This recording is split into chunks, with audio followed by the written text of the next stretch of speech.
Okay, now for a very special part of the show, at least personally for me. This is the part of the show that I actually get to visit with former players of the past and catch up with them. And many of these players I covered as a young Cub reporter. Was that when they were the Fighting Deans back in the 50s and 60s? No, not that long. Our Warrior of the Week is one of those guys that I covered in the 80s. And he was one of the strongest men in the world, a giant of the man who now does work for an even bigger person. All of you, every single one of you here, have been born to fulfill a purpose. I've had several friends and teammates that have walked into church and have seen me preaching, and many of them who have heard that I'm Pastor Joe now. You know, they trip out because they're like, "Man, you're the least." You're the person we least likely to be a pastor, you know? Joe Onosai is still the big man on campus, only now he's Pastor Joe, sharing God's message with the students at the Word of Life Academy. I always knew that I was going to be in a position to help people. But I thank God that He didn't tell me that I was going to be a pastor, because I probably would have tripped, you know?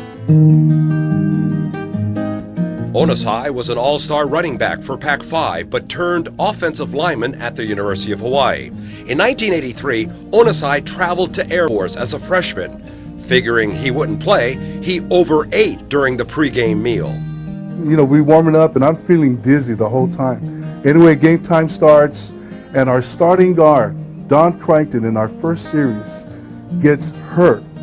And coach turns around and says, "Onosai, get in there." And I remember going and playing against Air Force, and I'm shaking, man. I'm shaking. I'm thinking, oh my gosh, I didn't expect to play. You know, I'm just a freshman, man. What do I know? I wasn't paying attention in the meeting. I was grinding, I was eating and pigging out. And all of a sudden, I'm there playing. So, of course, the first several plays, I had to turn to the side of the huddle, and I was just puking my guts out, just letting it all out. It was truly a coming out party for Onosai because he started every game after that, earning all WAC honors his junior and senior years. One season, Onosai recalls, every position on the O-line was manned by a player of Samoan descent. We were able to communicate as a line in a foreign language. And I think it was an advantage, you know, it was an edge that we had that many other teams didn't have. At 290 pounds, Onosai was strong and versatile, lining up wherever the opponent's best defensive player was. If he was a defensive end or defensive tackle, they would put me at tackle. If he played over the guard, then I would play guard. You know, if he played nose guard, then I played center. And so, you know, those are, you know, because of my versatility in playing the whole line, that's what really helped me out in getting drafted with the Dallas Cowboys. Onosai was drafted by the Cowboys, but his career cut short by a paralyzing neck injury.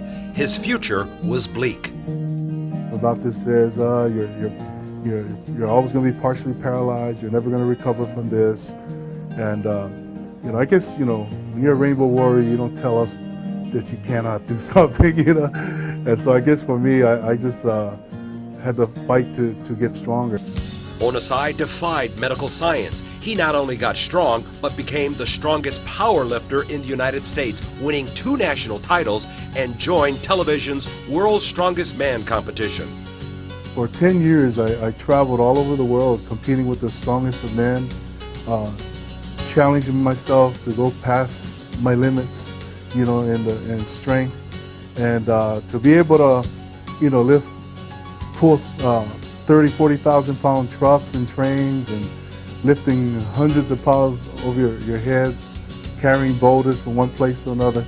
I mean, it's been an incredible experience.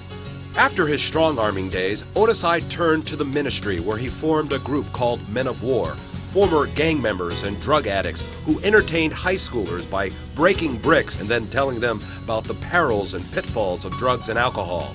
These days, Pastor Joe flexes a different muscle, the power of the Bible, preaching to young people his life's work. My whole mission in life, I always share with the young people that my mission in life can be said in one sentence. My mission is to be a hero to my generation by influencing and inspiring young people to discover, develop, and release their God-given potential. The year I was here, I coached him that year in 1983 and followed his career. And I really kind of have followed and have a real fondness for Joe because he does a lot of things for our player and for our whole city. Okay, Coach, for everyone associated